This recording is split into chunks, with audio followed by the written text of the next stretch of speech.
How to change country on Roblox. Hi everyone, welcome back to another episode. In this following video, I'm going to show you the ways to change country on Roblox. So then to change country on Roblox, you have to follow the steps. First thing, gonna log into your Roblox account. And when you're logged into your account, that's going to take you to the home page, which is going to look something like this.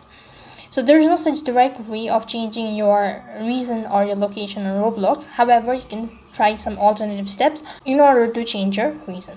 When you're logged into your account, go ahead and tap the More button from the bottom right hand side corner. And right on this page, scroll down a bit and then go to Settings. And you click on Settings, over here go to Account Info. And right on this page, you'll be able to see all of the information and all that. So basically, you have to scroll down and you have this option as Account Location. You could go ahead and tap on the location.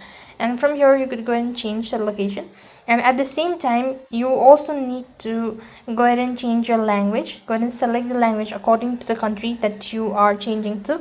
And when you've done that, you could go ahead and change all of these information as well. And likewise, you will be able to change your country on Roblox. If you're unable to see the following option on your device, then you can try using your VPN in order to change your location. And at the same time, make sure to change the region on your device as well. So in this way, you can go ahead and change your country on Roblox. That is all for this video. I hope the video was helpful. Make sure to like, share and subscribe to our channel. Thank you for watching. See you in the next video.